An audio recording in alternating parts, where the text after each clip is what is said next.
Friends, welcome you all to today's Sunday service, so special by the presence of Vrajaprana. Just to introduce her, who haven't seen her yesterday.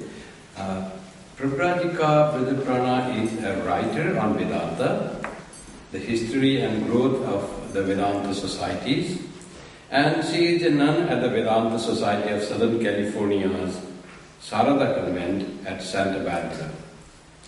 She is also a well-known speaker and scholar on Hinduism and has given talks at several universities and interfaith gatherings. Her works on Vedanta are in various great work is author, and it includes Vedanta, a simple introduction, My Faithful Goodwin, a portrait of Sister Christine. These are the books that she has authored individually, but she has co-authored another very important book with Swami Tyagananda. The name of the book is Interpreting Ramakrishna, Kali Child Revisited. She has innumerable publications, many articles. Any book that contains many articles by the contributors, you will find her name there. Invariably, you will find Vrajaprana's name will be there. Of the famous articles in many contributions is Contemporary Spirituality and the Thinning of the Sacred, a Hindu Perspective in Cross Currents, Regaining the Lost Kingdom, Purity and Meditation in the Hindu Spiritual Tradition, In Purity of Heart and Contemplation, a monastic dialogue between Christian and Asian traditions. It is edited by someone else.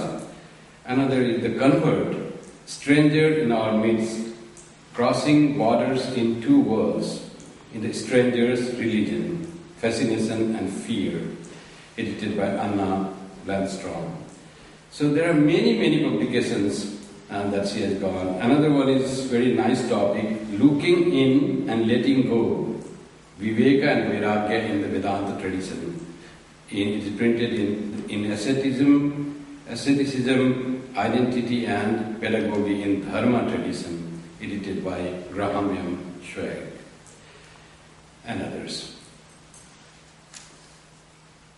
Vrajaprana was born in California in 1952. She graduated from the University of California, Santa Cruz, where she also worked briefly as Associate Professor of Literature. She came in contact with Swami Prabhavananda at the Vedanta Society of Santa Barbara in 1967, while involved with anti-Vietnam war activism. In 1977, she joined the Sarada Convent of the Vedanta Society at Santa Barbara. She took the first vows of Brahmacharya in 1983 and had final vows of sannyasa in 1988. Vrajaprana has attended many seminars and lectures with great spiritual luminaries of our times, including with the Dalai Lama at the Interfaith Conference in San Francisco in 2006.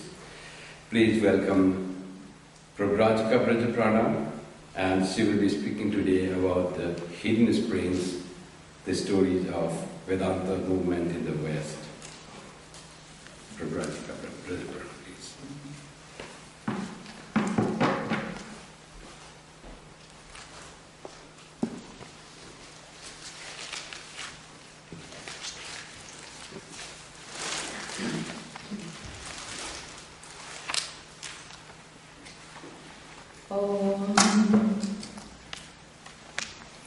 Asatoma Sargamaya Tamasoma Jyotirgamaya Mrityorma Amritam Gamaya Avirmadeti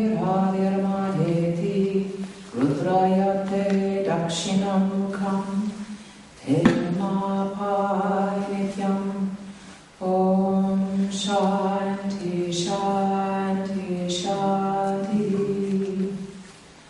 Om. Lead us from the unreal to the real. Lead us from darkness to light.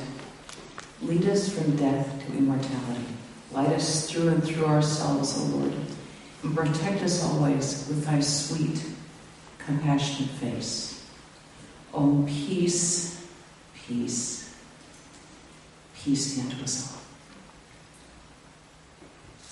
Good morning, everyone. I have to tell you that the talk that I'm now giving is sort of given from a California Vedanta perspective, because our Santa Barbara perspective is fairly unique in that our audience is 100%, or I should say 98% white Anglo.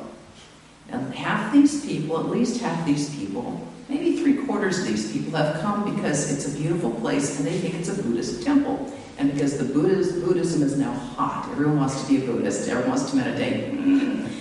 This is where they come. They also come and bring their dates there. I want you to know that the rabbi proposed to his wife on the temple steps because it's such a cool place to be. The cantor at the different synagogue, he brought his fiancée. He also proposed to her at the same place. So it's like a hot date place, right? And nobody knows that we're Hindu. It's like, because the temple, if you've ever seen a picture of the temple, it kind of has these, it's actually taken from a South India. It's actually modeled after Shankaracharya's temple in Kandy, Kerala. But it's a wooden temple, so everyone thinks it's a Japanese Buddhist temple. And no matter what we say, they don't believe us. I've had a person stare me down and say it's a Buddhist temple. I say, no, it's Hindu. He said, I've been coming here for 10 years. It's a Buddhist temple. It's like, living here. And no one pays any attention. They'll go around and tell them, come on, we're going to go to this beautiful Buddhist temple. So you're hearing it from my very frustrated perspective. It was not being heard as a Hindu. It's like, finally I can go to a place, let's say Vedanta, you go, oh right, I know what that means. In Santa Barbara, in California, in the United States, no one knows what the word means. So take that as your background. So I have to say, because of that, it's easy to get into an inferiority complex in the Vedanta Society, because nobody knows what the word means. Except for a very few in the Hindu community, very few people in North America knows what Vedanta is. In America, we often are called the Vendetta Society. A vendetta is a blood feud. So it looks like we've set up this organization to have like this mafia set up where we kill each other. I have been in the local market, Vaughn's Market, and I have been on the PA system. Hello, calling for Vendetta Society. Vendetta Society. It's like, hello, yes, we organize so we can kill each other. It's like very frustrating. So if they don't call us the Vendetta Society, then they call us the Vedanta Society. Almost, and it sounds like a 1970s soft rock group. It's like, hey, you do Vedanta, right? It's like, yeah, I play bass. Very frustrating. It's very frustrating because it's supposed to be like this major important philosophy that nobody knows about. It's like nobody knows about it. And so people always think our temple is Buddhist. And no matter what we tell them, they say we're Buddhist. No matter what we do, what we say, they go, hi, come and see this beautiful. And they'll stare at me and say, gee, it's so nice you lived in this Buddhist temple. Please. And so then, this is the first obstacle.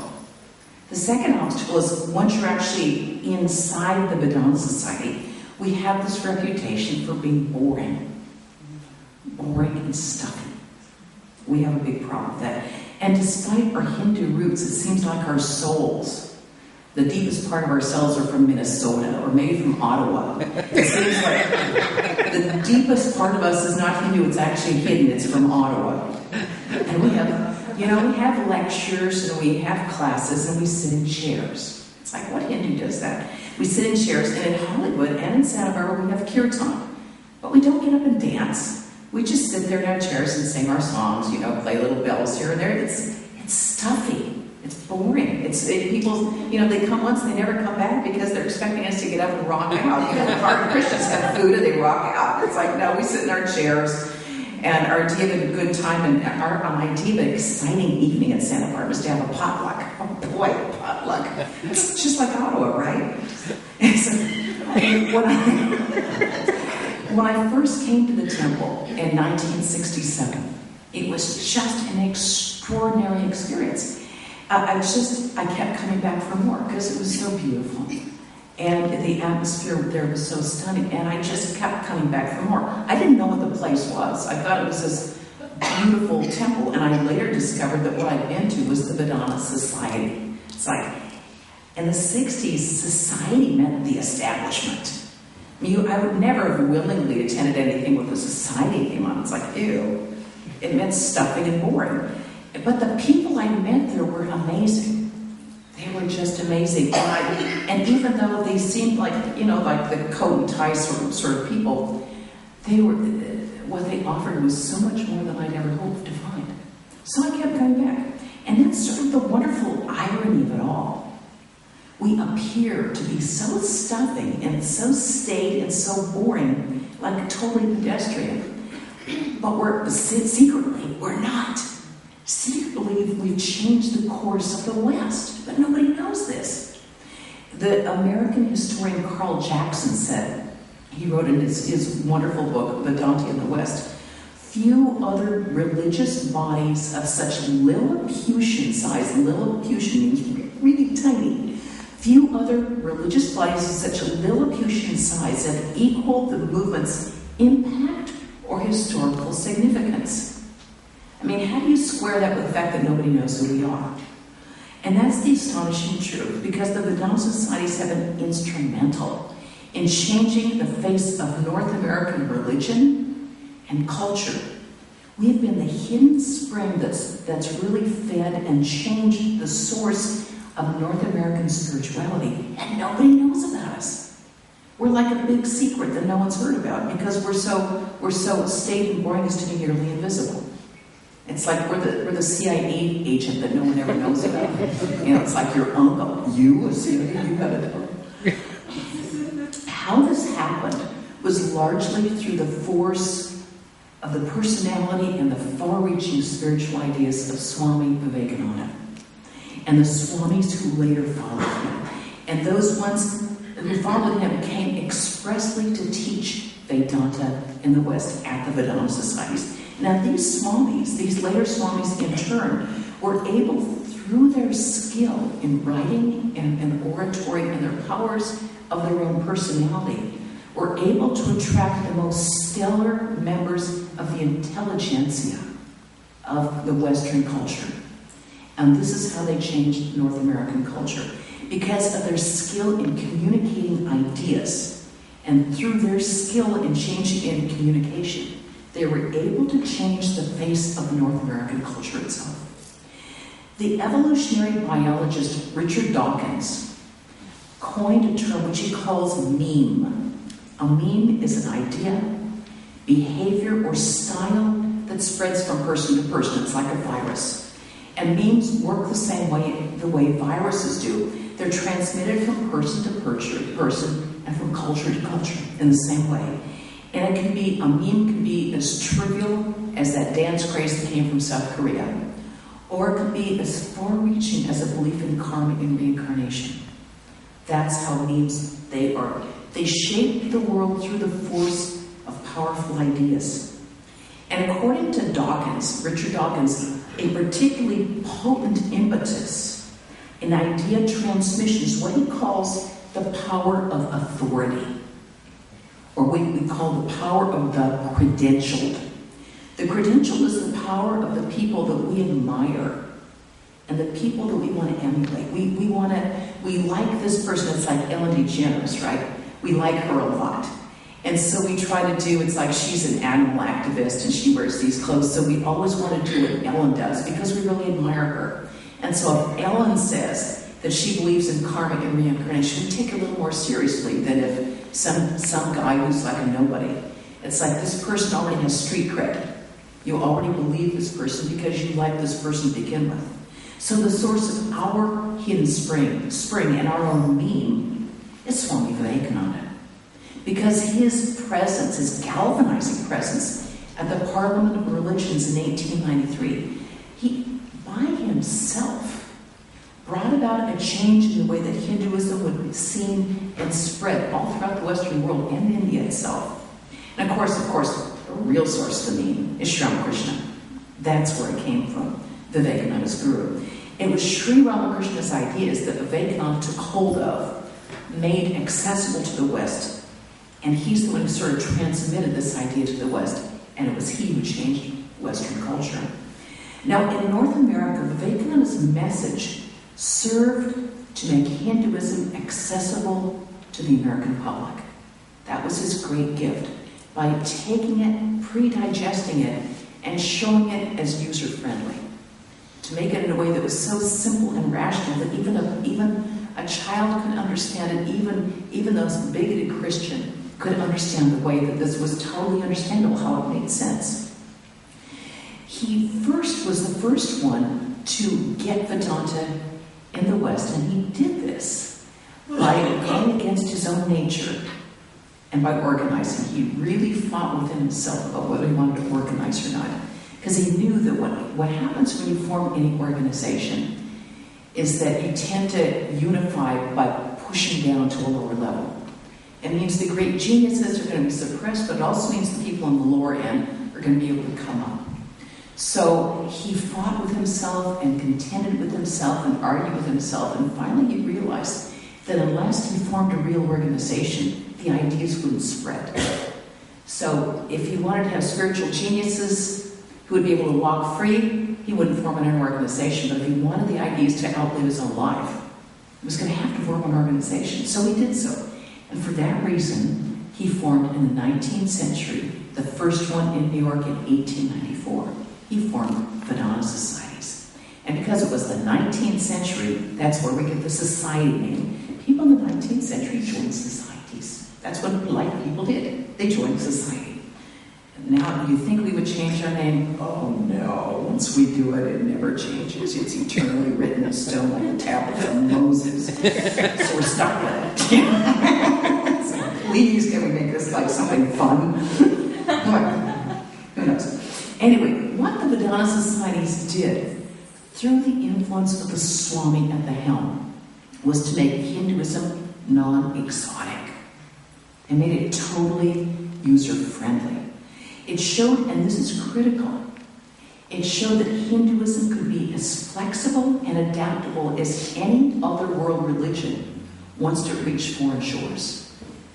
That Hinduism could migrate and transmit and reorient itself, just as Buddhism did, just as Christianity did, just as Judaism did once it reached foreign shores. It could adapt to the new culture, and it could sort of take on the trappings of the foreign culture as it did with the word society. So Vivekananda, and it made it seem like it really belonged here. That's why it seems like our souls are from Ottawa, because it took here. It took here and it felt like normal for the culture. Vivekananda traveled widely. It was crazy how much he had to travel, and he spoke continually in that first North American tour. He was lecturing sometimes 3 times a day. It's like, it's no wonder he died at 39. It would kill anybody. Traveling so much, going from one end of the country, all over the place, 3 times a day. Whether he was sick or not, he was out there trying to spread the word, giving of himself. And because he was so widely traveling, because he became so famous, he managed 2 things at once. He ended up being both a philosophical topic and he was a trendy new fad. He managed to be both. So it was like being on the cover of People magazine and being on CBC at the same time. It's like public broadcasting and public television at the same time. It was like he was both hip and cool at the same time, taken seriously, which is a very rare event. Either you're one or the other, but to have both is amazing. So after Vivekananda left the country, the people who were left behind and really wanted to follow his ideas formed these Vedanta societies. And they continued to practice, study, and promote Vedanta. But these groups, although they continued and they kept the work sort of going, they were not able to spread these ideas as much as the intellectual alliance could. It would be these intellectual alliances that they were really able to push these ideas forward into the general society, which is why it was so important to have these early people coming into the Vedanta societies and spreading the word to a general public. So after Vivekananda died in 1902, he had people that he had influenced. They continued to spread the far-flung influence of Vivekananda and Vedanta. One unexpected one would be J.D. Rockefeller. Now, he was not a nice guy, but it was Vivekananda who approached him. He had wanted to meet Vivekananda, and Vivekananda really had very little interest in him. This is detailed in reading these books. And so Vivekananda was writing at his desk, and Rockefeller walked in, and Vivekananda said, "You've got enough money. You should spend your money for serving others." And Rockefeller stalked out. He didn't like to be told what to do. So a few days later, he stopped back in. Vivekananda was still sitting at his desk doing something else, and he threw down this. He said, you should be happy now. I've formed these charitable trusts." And Vivekananda just looked at it. He said, "No, it's actually for you to be grateful to me." So we now have the John D. Rockefeller Foundation, which has done enormous good for the past almost century. We can also mention one of the greatest writers in the world, Leo Tolstoy. A lot of people don't know how profoundly Tolstoy was affected by Vivekananda. He was deeply affected. He read Raja Yoga and the first 2 volumes of the complete works. He was so impressed that he wrote in an article called Religion and Science, in which he said, mankind must assimilate the heritage of Vivekananda along with that of other sages. He was so enthused that he wanted his own publisher to publish everything that Vivekananda ever wrote or said. Unfortunately, what happened was Tolstoy died. But the ideas remained in Russia nevertheless. And a very subliminal form, these ideas have circulated in Russia since the time of Tolstoy. Another great meme would be Romain Rolland, who won the Nobel Prize for Literature in 1915. Now, both Tolstoy and Romain Rolland were perfect memes because their influence far outweighed anyone else's importance at that time. And what they said, Romain Rolland wrote a book both on Ramakrishna and on Vivekananda because he was a Nobel Prize winner. It was like, oh my God, this man won the Nobel Prize in Literature, you have to read. So these ideas got into the general population. Vivekananda, and people started hearing about these names. They no longer seemed weird and foreign. They became understandable. And what's interesting is that even if the population didn't really know who these people were, the ideas that they held, the ideas of karma and reincarnation, and the truth of other religions, and the importance of Indian sages, began filtering into the population at large from this early date. There's also the philosopher William James, who was considered one of the great minds of the 19th century, and he's enormously influential. His book, The Varieties of Religious Experience, has sold millions of copies, and it's considered a seminal book on religion. He's considered the father of American psychology. And philosophy. James quotes Raja Yoga at length, at tremendous length, in his Varieties of Religious Experience. So any student who's reading William James, and any student of religion and philosophy, is going to be reading that book. They're going to be reading portions of Raja Yoga in there. It's been read by millions of people. Vivekananda worked extraordinarily hard during that first trip in North America. And after lecturing really, really hard, he wrote a letter in 1896. He said, "I have succeeded in rousing the very heart of American civilization, New York. But it has been a terrific struggle." Now, we know how hard Vivekananda works, so imagine if he says it's a terrific struggle. Imagine how difficult it would be. So if Vivekananda actually succeeded in supposedly rousing the heart of American civilization, which is New York, right? What does it look like from our end today? Well, an interesting place to start would be with Paul Knitter. Now, Paul Knitter teaches, right now, he is Paul Tillich Professor of Theology, World Religions and Culture at Union Theological Institute in New York City. That's a big position. He's also a former missionary with the Divine Word Society. I mean, he's a former priest. He's now teaching at Union Theological Institute, which is a huge important institution in New York City. It's top. So he writes this. He writes, in the new ecclesiology and in the new model for truth, one admits that all people should know of Buddha, of Muhammad, of Krishna. End quote. And you're thinking, what did I just read? He said, and then even 40, 50 years ago, it would have been inconceivable for a former missionary and a current professor of theology to write something like that. And he goes on to say, Paul Netter goes on to say, it can be said that the goal of missionary work is being achieved when announcing the gospel to all peoples makes the Christian a better Christian and the Buddhist a better Buddhist. What? What? Missionary work? Now, I'm beginning to feel a meme coming on here, right? So what makes this particularly interesting is that we have a perfect example here. Perfect example of a meme in action. Because Vivekananda said in 1895 in New York, Vivekananda said, quote, I do not come to convert you to a new belief. I want you to keep your own belief. I want to make the Methodist a better Methodist, how boring, a Presbyterian a better Presbyterian, the Unitarian a better Unitarian. I want to teach you to live the truth, to reveal the light within your own soul, end quote. Now, even more interestingly, in 1897, Swami Vivekananda's brother disciple, Swami Sardananda, who was also had come to the West, he was giving classes in Greenacre and in New York City. Now, when he came to New York, at Vivekananda's request, he wrote in a pamphlet that was distributed, he said at the Greenacre Conference, this was taken down and distributed widely and eventually put out in New Thought magazine, okay?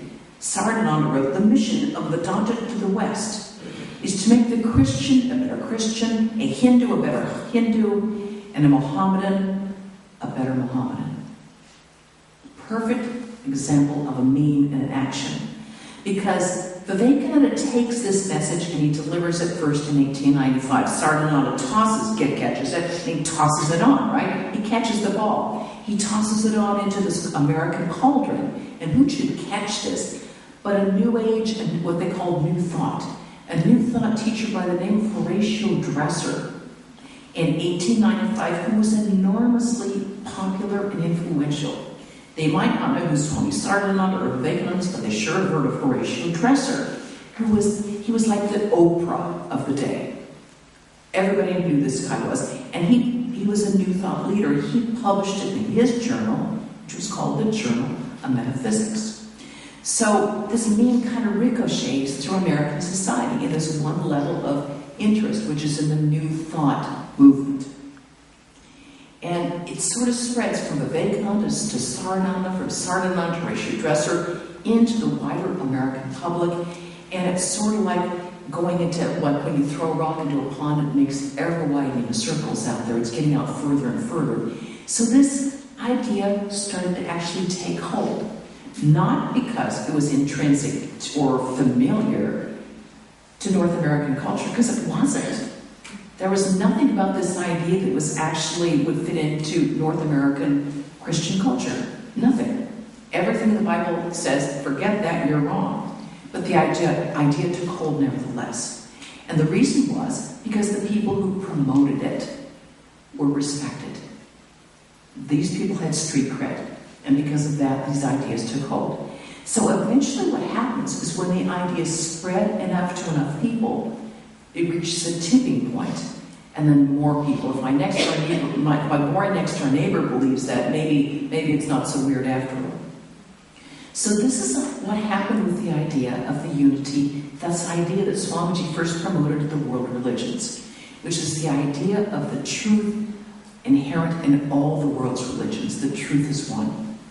And that all religions are true in their essence, they all have value. Now, a majority of North Americans accept this view. In 2008, a Pew Forum survey on religion and public life found that over 70% of Americans, and I'm sure Canadians are in this population as well, 70% believe that, quote, many religions can lead to eternal life. 70%, including a jaw-dropping 57% of white evangelical Christians. Now, these are the most conservative, dogmatic, narrow-minded people that you're going to find are the white evangelical Christians.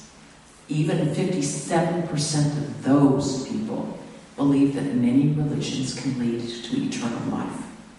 This was unthinkable Vivekananda's day, and it was unthinkable even 50 years ago here.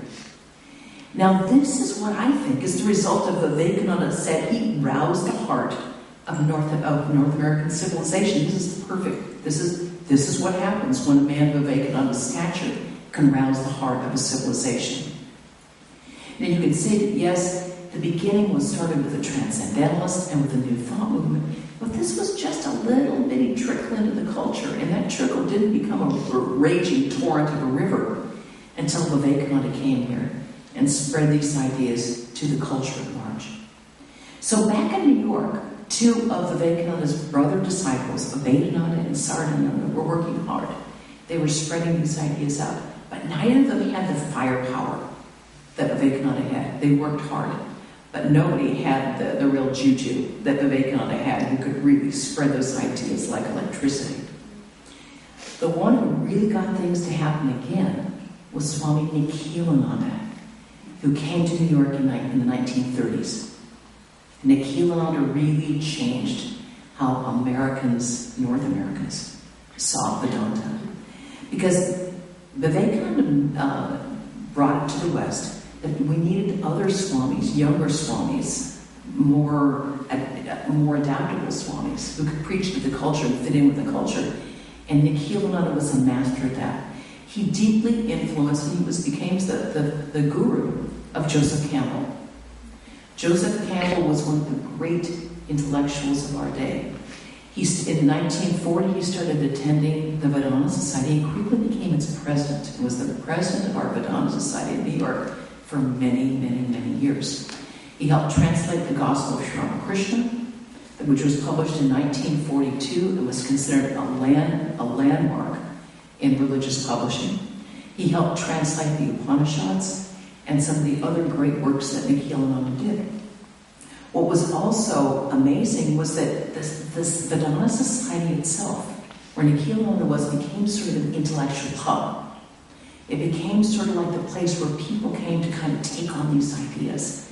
It was a meeting place, and Nikhilananda really promoted that. So Nikhilananda, for example, invited his friend Heinrich Zimmer to come to the Vedanta Society, and Heinrich Zimmer was a very significant Indologist. He was a German Indologist who taught at Princeton, that wrote a number of books that appeared in the Princeton Bowling series. Deeply, deeply influential man. And when he met Campbell at the Vedanta Society, it just was like electricity. They deeply influenced each other. It was like, bing.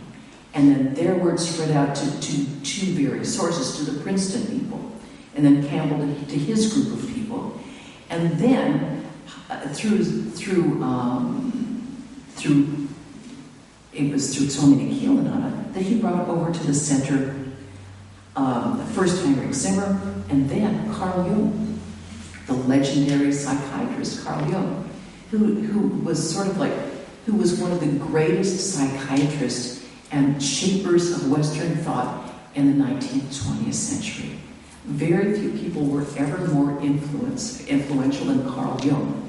Carl Jung became a good friend of Joseph Campbell, Heinrich Zimmer, and it all happened right there at the New York Vedanta Society. And those ideas, and at first, the first early works of Jung that you see, he's a little hostile to Indian thought. He doesn't get it, but by the end of his life, you see in his books, Memories, Dreams, Reflections, how deeply he's been influenced. And he's having these amazing, very amazing dreams in his life about men and sadhus wearing Garawa at the end of his life. Deeply influenced his life. And all this through the influence of Swami Nikhilananda and the work, sort of this powerhouse of work going on in New York. And if we're talking about New York, we have to talk about J.D. Salinger, one of the great writers of the 20th century. Salinger was one of the 20th century's great and most influential writers. You can't even think about 20th century literature without mentioning J.D. Salinger, Catcher in the Rye. He came to the Vedanta Society, in fact, lived right around the corner from it. Didn't even know it until he came back from World War II, a shattered man. Came back to be healed, and around the corner from his parents' house found the Vedanta Society. So he started attending it there. Now Salinger, as he was trying to recover from his own war trauma, he was totally PTSD from the war. Post-traumatic stress, suffering very much from that. And he'd been studying seriously Zen Buddhism, but he found it kind of dry. He appreciated the intellectual austerity of it and the philosophy, but it had no heart. And that's what attracted him. Salinger's biographer, Ken Slowensky, wrote that unlike Zen, Vedanta offered a path to a personal relationship to God, which something Salinger found enormously attractive. And that's what Vedanta does for us all. And that's why Vedanta has so much to offer the West, because it is a path with a head, but also with a heart. You don't have to choose between them. You don't leave your brain at the door when you come to the Vedanta Society. They turn this off because now you have to believe what we say. And you're allowed to be guided by your heart. And it also encourages us to use our mind, and if you don't think it's true, then forget. You don't have to believe it. So the fact that Vedanta insists that it has to make sense to you before you believe it, Salinger appreciated that. But he also appreciated that the path of love was important also. So in the 50s, Salinger gave a copy of his book to Franny and Zoe, which I read when I was 15 and was blown away. I said, oh my God, this is so wonderful. Everyone has to read this book, Franny and Zoe. It was so spiritual. I didn't know he was interested in Vedanta. So he gave a copy of his book that he just finished, Franny and Zoe. He gave it to Swami Nikhilananda. And inside the book were inscribed these words, and I heard this directly from Swami Yogeshananda, who had read the book, who had seen the inscription and wrote it down in his notebook. And the words that Salinger wrote was that he said, I'm able to circulate the ideas of Vedanta only through the medium of such stories as these. In other words, he was trying to get the ideas of Vedanta out. He knew that it had to reach the American public in a way that would be accepted. So he did it in these stories. So he did one in Franny and Zoe, which has got the message of Vedanta all through it. Now, Salinger's later stories are drenched in Vedanta. And in one story, he describes Swami Vivekananda as one of the most exciting, original, and best equipped giants of the century. And the story's main character says, this guy says, my personal sympathy for Vivekananda will never be outgrown or exhausted as long as I live. Mark my words. I would easily give 10 years of my life, maybe more, if I could just have shaken his hand, or at least said a brisk, respectful hello to him on some busy street in Calcutta. And he's just totally taken his character, the young boy he is saying these words, is obviously Salinger's younger version of himself that he's having say these words. Salinger loved the Gospel of Sri Ramakrishna, and he said for him it was the religious book of the century. And it became a touchstone for him. In fact, I was driving down Highway 101 in California, a long drive, and I had NPR turned on, and I heard Ken Slowensky being interviewed about Salinger. I thought, wow, how cool. This is so great. And Slowensky thinks that it was because, Salinger stopped writing. He became a total recluse. In fact, when I was staying in New York, and I went to see Swami Adishrananda. And Adishrananda was on the phone. He put the phone down. He said, that was J.D. Salinger. He just asked me if he could visit Thousand Island Park. But he wants to be there alone. I said, of course go there. No one will bother you. He was always calling the center. He was very close to the center. And everyone at the center knew this Swami Adishrananda kept it very quiet. It was only he and a couple of the monks that knew that it was Salinger who was calling, and they protected his privacy. It was very important to him. So Salinger read the Gospel of Sri Ramakrishna, took it very seriously, And he took really seriously what Sri Ramakrishna said about the problems of ego, about what happens when people take themselves seriously, the idea of a religious teacher. And he was so worried about name and fame that he decided he was going to stop writing. And Slowensky is convinced that because he was so concerned about his ego getting all blown up out of proportion with name and fame, because he was so famous, everyone knew who he was, that for that reason he became a recluse, because he wanted to devote himself to his spiritual life. Now, I have to say, we think that's stupid. It was Sri Ramakrishna himself would not allow Girish Ghosh to stop writing. He said, use this talent that you're given. Use this talent and make this a way of getting people to raise their minds to a higher level. A couple of Swami Prabhavananda's disciples they were cancer researchers and had suffered through the war and had been in a concentration camp. And they discovered the Bhagavad Gita in a concentration camp. Were not allowed into the United States, had to emigrate to Venezuela, eventually came from Venezuela to the United States, devoted their lives to Vedanta, and they came to Swami Prabhavananda in Los Angeles and said, we want to become monk and nun. And he said, no, you serve humanity. You're both trained doctors, trained cancer researchers, so serve humanity. The husband died they worked their entire lives. Probably 10 years ago, the husband died because of the work that he had to do in the concentration camp. He got cancer from it. The wife is 96, is still in good health, very close to us, absolutely devoted to Vedanta, and knows that everything that she has gone through was for the purpose of developing and finding her spiritual life. So it's like you don't have to give up everything to lead a spiritual life. We're put into places where our spiritual life will grow naturally. So, in other words, we don't think it was, great J.D. Salinger, they gave up your writing. But that's the way he felt. That's the way he sincerely felt. And he was able to spread Vedanta through these kind of hidden channels. Interestingly, in 1996, the New York Times Book Review created a list of the century's most influential writers. And, of course, Salinger is there. But there's two more Vedantins on the list, Aldous Huxley and Christopher Isherwood.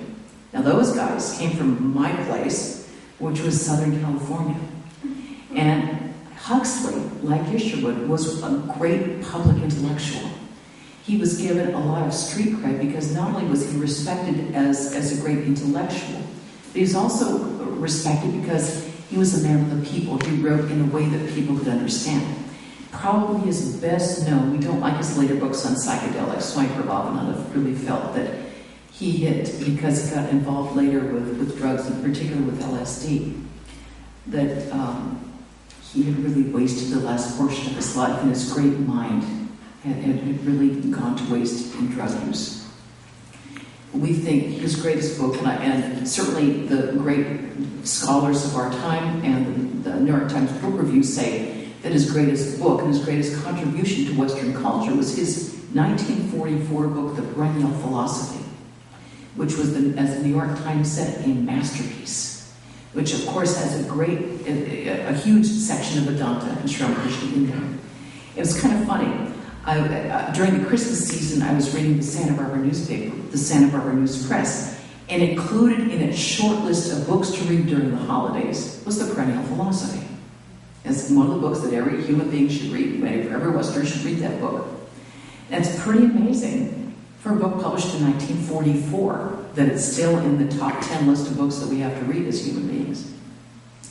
Now, Huxley's close friend Christopher Isherwood came to the Vedanta Society in 1939, and he remained a very close member of our society until his death.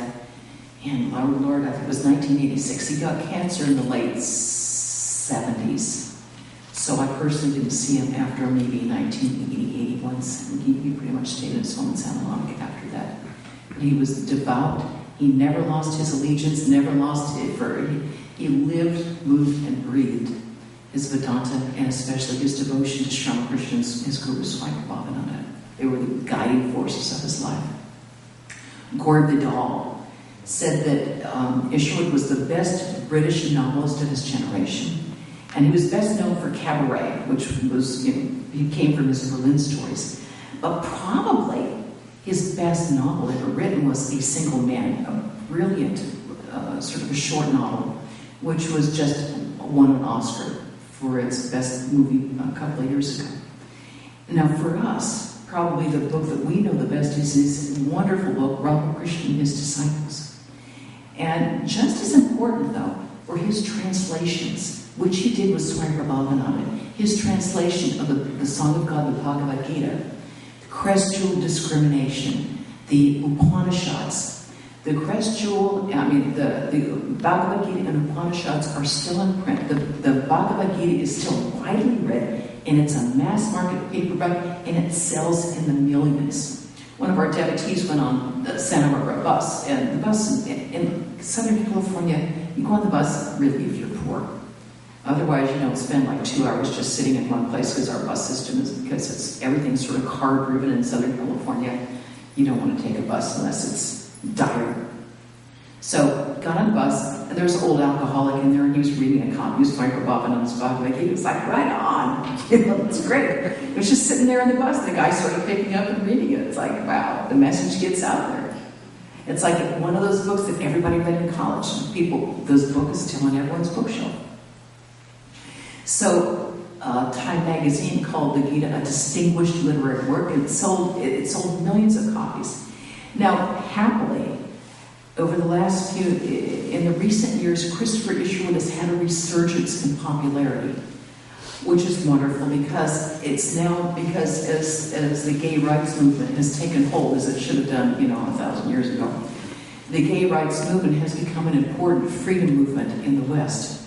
His book, My Guru and His Disciple, is an amazingly wonderful book, and it's considered the first gay spiritual autobiography. It's a very important book. Now, usually, it used to be like, if you were gay, you could write gay literature. And if you were spiritual, you could write spiritual literature, but my God, you never put the two together. Because both the gay community was offended by it, and the spiritual community was offended by it. But you know what? There's only one being. And it doesn't matter, what sort of sexuality, what you're in love with. The fact that you are leading a sincere spiritual life is what's important. So, because of this book, My Guru and His Disciple, which has attained a great deal of recent fame, he's become famous again, and Vedanta has had sort of a second wind in Southern California because of the gay rights movement. And Isherwood is considered sort of a grandfather of the movement because of his Swami Prabhavananda, that he said, Chris, you are so pure. And Christopher was like, really, with the lifestyle I'm leading? And Swami says, you cannot tell an untruth. To him, that was the highest ideal of purity, that you could never be untruthful. It wasn't like what lifestyle he was living, it's like, how truthful are you? And so for that reason, Swami Prabhavananda loved him intently because of his incredible truthfulness, both to others and himself. Now, another name, and that's sort of because Huxley was so important. A man hitchhiked all the way from the East Coast, from Syracuse, New York, to California to meet Aldous Huxley. And that man who hitchhiked all the way to Trabuco was Professor Houston Smith. Houston Smith came to our Trabuco Monastery just to meet Aldous Huxley.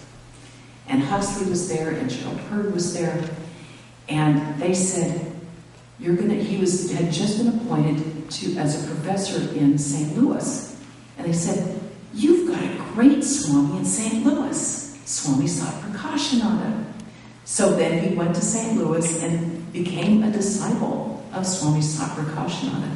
And he studied under Swami Satprakashananda. In particular, Swami Satprakashananda gave him personal classes in the Upanishads for as long as he lived in St. Louis.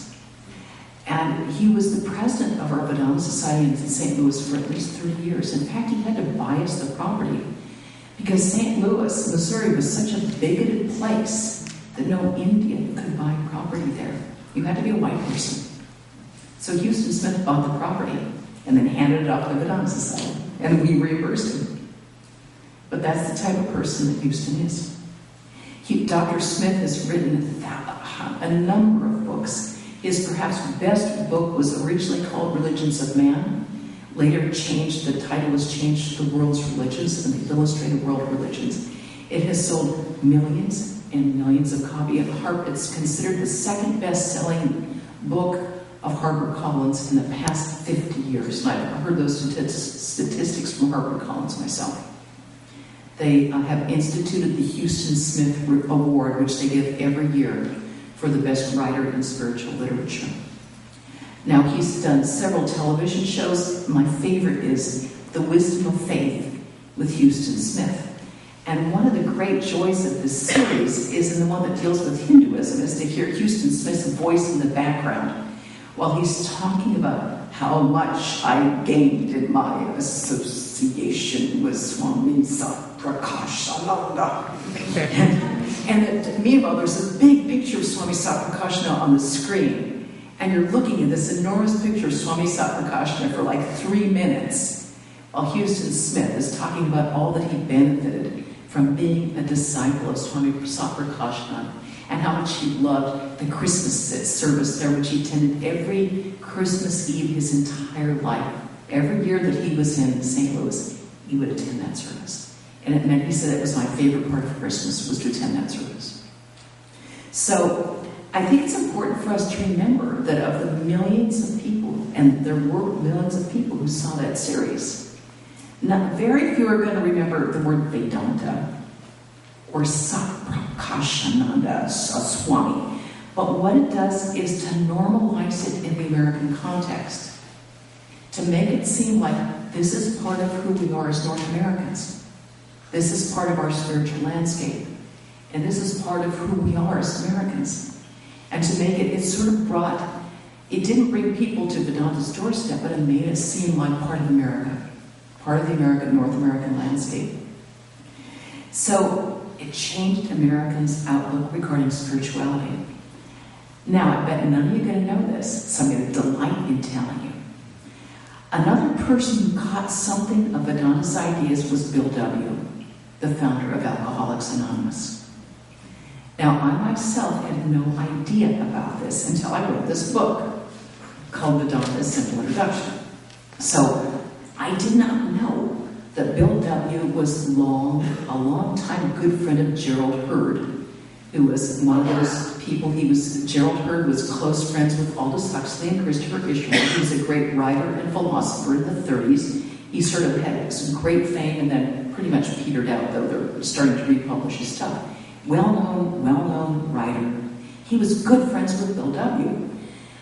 Bill W. was going through a very difficult time in his life. He was an alcoholic, right? So Hurd said, come to my place, because he had the Trabuco College, which was the college of spiritual ideas, which within a year or two became our Trabuco Monastery, where we now have our Vedanta Society, and is one of the largest Vedanta societies around. Where he brought Gerald Hurd.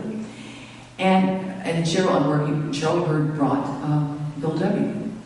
And Bill W. and Gerald Hurd shared their thoughts on spirituality. And Bill W. was deeply influenced by the Vedanta that he heard from Gerald Hurd.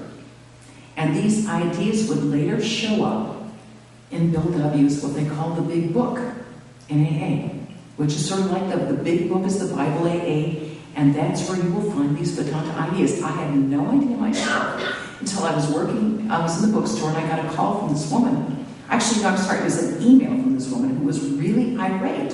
And she said, you, in your book, The Vedanta Simple Introduction, have quoted the Big Book 10 times. And out of courtesy and courage, you should say where these ideas came from. So I wrote her back and I said, thanks for your email.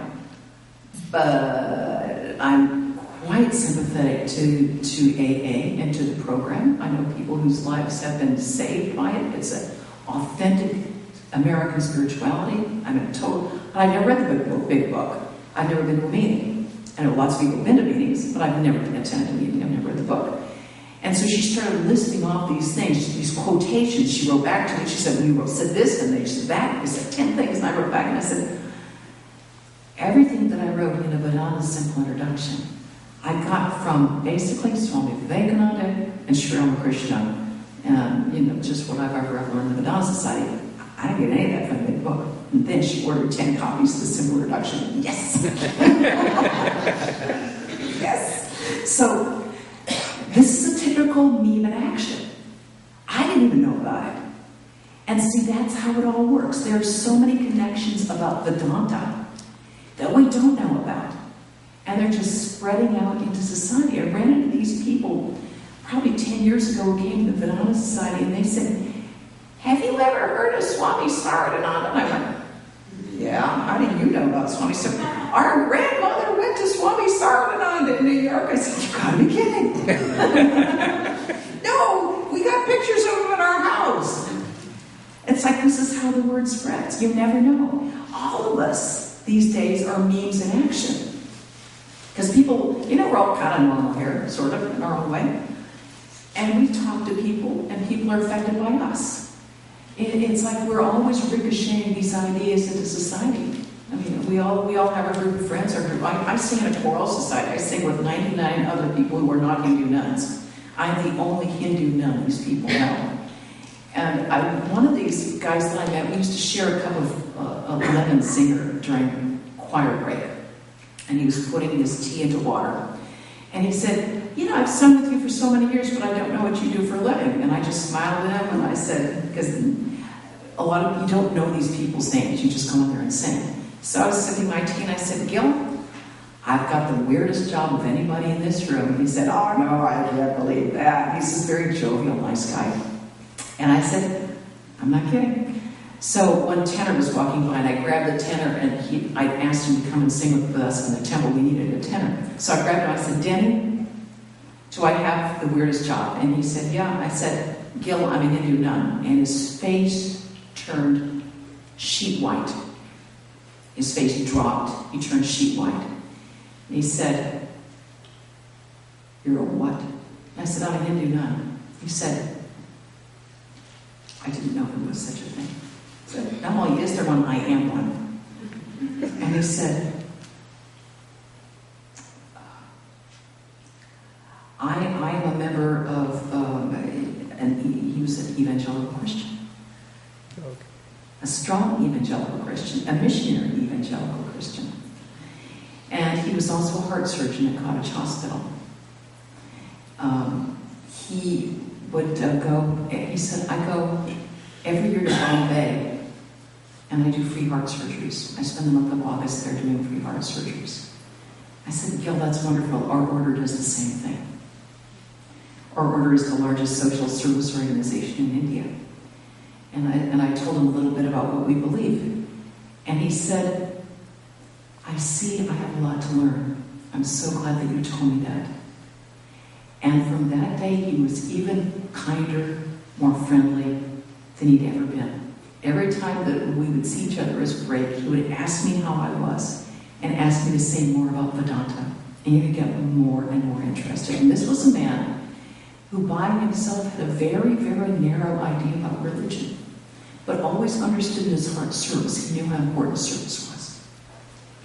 But just by this 3-5-minute conversation, his whole mind expanded.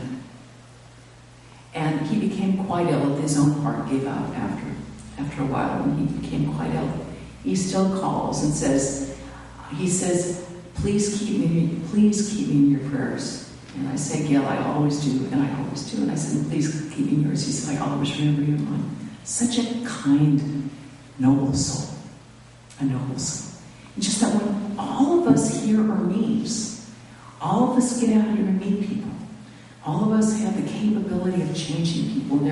Because we all tend to buttonhole people. We all want to make life easier on ourselves and just judge people and say, "Oh, they believe that." And instead, let's have our mind expanded and see what it's like to have another belief, to find people that we don't automatically understand, and then have our minds and our hearts expanded. So all of us spread the word of Vedanta. All of us. In big ways or in little ways. So look, the next time people ask you about your spirituality, I want you to go out and you tell them, "I belong to Vedanta Society." And if if people say you're Buddhist, correct them, say, no, I'm actually Hindu. And if they say, no, I know you're Buddhist, say, no, I'm a Hindu. And stand proud and tell them what a glorious tradition we have. And you can also tell them about the glorious future that we will have.